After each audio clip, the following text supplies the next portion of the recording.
Welcome to the Great Start Podcast, a podcast that brings you up to speed with matters Formula One. So sit in your cockpits, rev your engines, and let's go. Hello, guys. How are you doing? Hope you are doing amazing on this fine Tuesday. My name is Brian Kibet, aka your local Formula One guy. And today we have quite an episode for you guys as we review whatever went down in the just concluded Formula One testing in Barcelona, Circuit de Catalunya, and and review other happenings in the world of Formula One. As you know, there has been a lot that has been going on over the past 2 weeks that has happened in Formula One, and basically we are going to review that. We're going to look at that, the influences that some of the happenings have had in Formula One, and what we just might see from what went down. So I think we will dive straight into the topics of the day. First of all, my heart goes out to those affected by the Ukraine and Russia crisis that is ongoing. It's affected a lot of people. It's affected guys who are studying in Ukraine. It's affected people who are living in Ukraine and all. And, my heart goes out to them. I know war is never a good thing. War is never something that we'd want anyone to go through. Yes, my really big hope is that we may be able to get out of this as soon as possible and life goes back to normal as fast as possible. But if we are going to look at the Ukraine-Russia crisis from a Formula One aspect, it has had a lot of influence in the Formula One world, as we saw on the second day of testing. Actually, not even on the second day. The first thing that happened was we saw the cancellation of the Russian Grand Prix that was supposed to happen in September. And it's a really well-loved Grand Prix. I mean, who doesn't love Sochi? It's a place where, Bottas won his first race with Mercedes, and it's a really it's an amazing track. I mean, last year we saw Lando Norris make the rookie mistake of not changing his tires when it started raining, and he lost the win that he was going to have in that race. So basically, the loss of Sochi, it's not a good thing. It's not something that we would have loved as Formula One fans, but definitely it is what it is. Things have to be done in order to control whatever is happening. And that is the first thing that happened that really rocked the Formula One world when the Ukraine and Russia crisis started. But I think the second thing that is related to more of a team is on the second day of testing, we saw Haas remove the Uralkali sponsorship badges from their trucks, from their car, from their what, and we just saw them run a plain white car for the testing on day 2 and 3. This is, for those who do not know, Uralkali is a Russian company. It's owned by one of the Russian oligarchs. And basically they were the sponsor, the main sponsor for the Haas Formula One team. And due to the sanctions that the whole world is imposing on Russia, Uralkali, the Russian company, now isn't able to participate in Formula One. And really, just to show solidarity with Ukraine, we didn't see the Uralkali sponsorship on the cars and on their branding on the second day, on the third day of testing. And as time has gone by, also we have seen also Haas remove all relations with the Uralkali branding and all. But on this specific day, on this Tuesday, we are expecting a meeting that was conveyed by the FIA. It's an extraordinary meeting, as they put it out on their social media platforms. It's an extraordinary meeting just to, discuss these matters and see, what can be done. And really, one of the reasons why this meeting is also being conveyed, apart from like Formula One now coming to a stand decision about the Uralkali sort of influence in Formula One is Nikita Mazepin's future in Formula One. Now, for those who may not know Nikita Mazepin is the 2022 Formula One Haas driver. He is there together with Mick Schumacher. My God, Mick Schumacher, and he is Russian. So there have been a lot of speculations that we may not be able to see him race this year, and that because of all the sanctions that are being put against Russia and everything that is happening basically in that circle, we may easily find his career coming to an end quite early, and it's kind of sad. I don't know about you guys, but I think it's kind of sad that Mazepin really hasn't ever got the chance to properly show himself, properly show his capabilities as a Formula One driver. He came in last year. Last year was his first year. Last year was his rookie year, and he came in with a lot of controversy. He came in with the issue that he had earlier on, just before the season started, where he did some things that were not really liked by people. I will not mention those things. If you don't know them, then you can research and just check out what Mazepin did. But then he came into Formula One being like the black sheep, if so I may call it. And he had a lot of encounters with other drivers, encounters with team principals, a lot of blockings, a lot of crashes. People even put out his name as Mazepin and not Mazepin, and it's kind of sad because some of these things were like much further away from what he could do. For example, his spinning. I mean, Haas just had a crap car last year, and it really wasn't avoidable in his instances. If you actually check it out, he couldn't really avoid it. And now all of a sudden the season that I thought I was seeing, he could prove himself. He could come out and show that he is indeed worthy of being in Formula One. It's a season where this happens, and now we are really unsure of his Formula One career and whether he'll be able to continue racing in Formula One until this issue stops. And it's quite a sad affair if you kind of look at it, because I was really rooting for Mazepin this year and hoping that he would at least improve. He doesn't have to get a podium or really perform extraordinarily well and perform as good as the Mercedeses and the Red Bulls and the Ferraris. But my hopes are he will be able to race in Formula One. If he can't, at least he should be able to come back once all of this is over. Because I feel everyone should be given a chance. Everyone should be given the opportunity to show themselves, show their capabilities. I mean, everyone is wrong at one point of their life, but he should be given the chance to show himself, be able to show his capabilities. Because he is a good driver. If you watched him in Formula 2, racing the likes of Tsunoda and Mick Schumacher and Oscar Piastri, I mean, he's a really good driver. And it's just that probably the situation he came into last year was not ideal. The mental space that he was in also wasn't very ideal, with all the calling out he got from other teams and his team also as well. But we are hoping that he will be all right. We are hoping that he will be okay, and he will be able to come back to Formula One when all of this is over. So, as I said, my heart goes out to those affected, and I believe whatever decision the FIA comes to today, this Tuesday, 1st of March 2022, and the decision that they come to will be for the best interest of the sport, for the best interest of the driver, and for the best interest of the Haas Formula One team.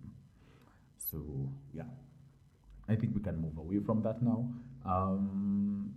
basically my heart goes out to all those affected by the war, by the crisis rather. I don't like calling it a war. So the second and thing that has brought us to this podcast today is what went down in the Formula One testing that happened last week, from the 18th to the 25th of February. That happened in Circuit de Barcelona in Catalonia, Spain. And yes, a lot went down. A lot went down. For the first time, we got to see all the cars physically, even those teams that had released renders, e.g. Haas, e.g. Red Bull, that had released renders during their launches. We came to see the actual cars in this testing that went down. And there's some key points that came out of the testing, one of which is actually in the title. I know many of you have not heard of this word, do not know what this means, and are wondering, hey, Brian, what is this thing called porpoising? What is this called porpoising? Well, in this podcast, we will highlight five things that we learned from the just concluded Formula One testing. And the first thing is the porpoising effect that we got to see in the cars. Now, this was a problem that the engineers and the teams had thought they would encounter earlier, but due to the kind of restrictions that they had in their F1 the wind tunnels when testing, and because the cars are running also a little bit lower than all these others, testing it in the wind tunnel may cause damage to the wind tunnel. So basically, it's something that can't really be tested on or in the wind tunnel. Rather, they have to wait until they have the actual cars and test them out on the track, and that is when they can actually just get to analyze and see which what they can do, how bad is this porpoising and all. So first things first, what is porpoising? And I think while explaining this effect, it goes way back in time to when Mario Andretti coined this term. He was testing in Silverstone back when he was still in Formula One. And the similarity that we had during that time when Mario Andretti was testing and now is that with the new Formula One regulation changes, we have gone back to the ground effect cars. Now, what does that mean, the ground effect cars? A ground effect car, basically, if I'm to give a very simple description, is that in the previous generation of cars, the floor of the car was not considered to be kind of like one unit. It could be made up of different smaller parts that came together and formed the whole entire floor. So teams could have different kind of floors, how they're interpreting them. So you'd find probably like Red Bull and Mercedes, the floors of those two teams looking very different, entirely different. And the key thing here is that they were not one unit. These floors were not one unit. But then now for the ground effect cars, this whole entire floor has been turned into one giant wing, and for it to be a wing, it has to be one unit, So it's been turned into one giant wing that kind of also influences how the aerodynamics of the car work. And what this porpoising effect basically is, if I'm to try and explain it in very simple terms, is that since the floor of the car is a wing, it also has some downforce on it. The air passing above it pushes the wing down, And what's happening is that as it pushes the wing down, the rear axle or the rear end of the car tends to get more grip from that, That's why it's called a ground effect car. The rear end of the car, due to the effect of the floor, tends to get a lot more grip. Yeah. So if we get a little too much grip on the car, particularly on the rear end. You know, what tends to happen is that the floor will get closer and closer and closer to the ground to a point where it hits the floor. And just as in aeroplanes, Formula One takes a lot of influence from different sports, different things.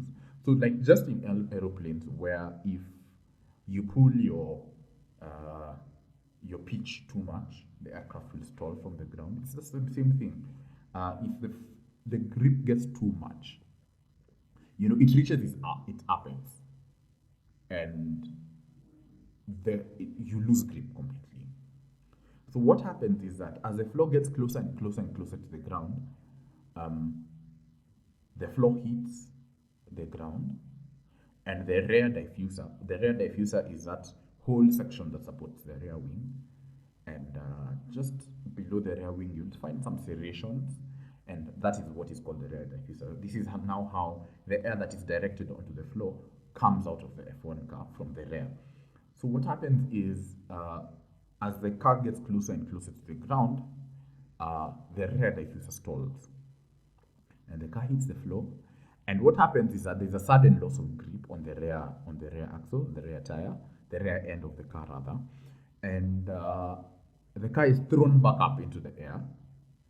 And once the air goes back up it's thrown back up, you find that it catches grip again, like it's pushed down again, and the whole process repeats itself. It's like a car is riding, the Formula One car is riding on the wave, and this is something that goes on for quite some time, quite fast. If you consider how fast these cars are going, it happens quite quickly. So it's number one, very annoying, because from even shots that you could see during the Formula One testing is that you could see that the cars bounce quite a bit while they're driving along, more especially in streets, and when in situations when the DRS is closed as well. So this whole process repeats itself until it becomes quite a menace. You find there are a lot of effects to that. First of all, the driver's strain, because of the whole bouncing around and all that the driver is experiencing inside the car. You will find that the harnesses that are being strapped to them, these harnesses are strapped from the shoulders, just like a pilot's harnesses, into your legs, and you're strapped down into your seat. So now that you're bouncing a lot, you may find that the drivers are having probably a little harder time. The harnesses are having a little harder time holding the driver down. And now that the driver is also bouncing, he may get hurt in areas where I may not want to talk about in the podcast. But there's a lot of driver strain. You'll find a lot of driver strain on the neck, on the shoulders, because of all the bouncing. But that is if we look on the human aspect. If we are to look on this other side, which is what actually happens to the cars, we actually see that there's a lot of potential fatigue, more especially on the rear suspension, because now it's bouncing around a lot unnecessarily when we didn't expect this, and there's a lot of fatigue on the rear suspension. So these are things that this is the whole purpose of testing. These are the things that we're supposed to notice during testing, and now this time between now and Bahrain, when we'll have the next test, which I think is in 2 weeks' time, we should see teams implement changes to this and come up with solutions to this. Now, there are some teams that experienced this much more than others. We see teams like Alfa Romeo experience this quite a lot, to the point that they actually even had damage to their floor, courtesy of this porpoising effect that the cars are experiencing. And it's not really a good thing, but I believe it will be solved. I believe that by the time we're getting to Bahrain for the next test, that teams would have come up with solutions to this, and we will be able to see this issue resolved, and that we will not see it again happening. Yes. So that is the whole aspect of porpoising that we've been seeing. And porpoising is quite a funny word, I believe, and it's not something that you'd expect to hear from from Formula One, but basically that is what it is. It's a physics term, basically water. Actually, it's not. It's a physics theory. It's something that happens when you're studying aerodynamics. But this term was coined by Mario Andretti. Yeah. So that's the first thing that we learned from the Formula One testing that went on last week. The second thing that we learned and that we saw was quite unexpected, in quotes, is that Mercedes and Red Bull haven't dropped the ball really. They haven't, people were expecting them to really not have the performance for this season, not be in the game for this season. But they came out number 1, 2, 3, and 4. We had Lewis Hamilton P1 for the whole testing. This is a final timesheet. Lewis Hamilton P1, George Russell P2, Sergio Perez P3, and Max Verstappen P4. So we had both Red Bull and Mercedes absolutely dominating in this testing. And there are a lot of reasons why we had expected them not to really be up in their game as we went into testing. Reason being, the whole championship title fight that they had last year. So a lot of their time was dedicated into the 2021 car, more than the 2022 car. The other reason is that they also had the harshest restrictions on the aero testing now that they were the top teams. If you may not understand that, you can make a reference to the previous podcast that I did on the upcoming changes on the Formula One regulations that we did with Roy earlier on. So basically, the top teams now have reduced time for aero testing, and the bottom tier teams, just for them to be able to catch up with the top teams, have a little more time testing their aero and having wind tunnel tests and things like those. So Mercedes and Red Bull had the least time doing aero testing. And basically we weren't expecting them to really be so deep into the 2022 season as much as we saw them during this testing. But they were amazing. They were absolutely amazing. And what I found very funny is that one of the journalists during the pre-season, what are these called? Interviews. Yeah. Asked Hamilton, had the guts to ask Hamilton whether he has, belief in the team that they will be able to do well this season. And I loved Hamilton's answer. And he said explicitly that his team does not make mistakes. Mercedes does not make mistakes. Nothing goes wrong in the Mercedes team. So, basically they'll be able to work it out. I mean, they've been together for more than 10 seasons. This 10th season, actually, they've been together. And, I believe him when he says that. I mean, this is Hamilton we're talking about. So, I kind of believe him. That when he says that. So that's the other thing that we learned from the Formula One testing. The third thing that we learned is that the orange team and the red team that are in the Formula One paddock have not been sleeping. Hawajakuwa kilala, by the way, they have not been sleeping. And I think this was something that was quite evident when you check out some of the talk that was happening in the Formula One paddock over testing. Is a Ferrari and McLaren were looking to be very, very good this season. I mean, they looked quite ready even going into testing. There are some of the teams that had the least amount of porpoising on their cars. I mean, they had the race pace, and Carlos Sainz and Charles Leclerc really looked well seated into the car. Same thing for Lando and Ricciardo. I mean, they were very comfortable into the car. You could see how heavy they were throwing these cars into the corners, and they were quite confident in the car. Confidence is quite a big thing in Formula One, and they were very confident throwing these cars into the corners. How confident they were just driving these cars and knowing that the team has done their best. So these are two teams actually we're really, really looking forward to this season, and we are hoping to see them race very, very well, bring more competition to the top two teams that we've been seeing. And yeah, we're really hoping that they get on well. And for the Tifosi fans out there, the Tifosi fans who listen to me, this is your year. I'm a Red Bull fan, but I am saying this is your year. This is your year, man. And we're hoping for the best. We're wishing you guys the very best as we enter Bahrain and as we go into the first race of the season. So the fourth thing that we learned from this testing that went on is that some of the changes that the FIA wanted for these rule changes that have just gone on have actually come to pass and have actually come to kind of work, if so I may say.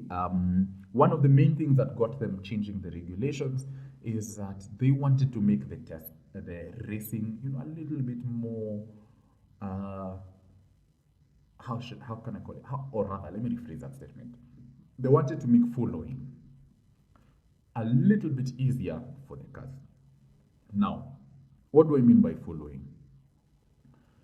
Basically, for the previous generations of cars, being able to follow a driver was a harder task, courtesy of the aerodynamics and the airflow from the car in front. And, just following the car, more especially through corners, was really, really tough for drivers. You'd find that the rear car that is chasing the car in front tended to lose a lot more grip than the car in front, courtesy of the airflow from the car in front.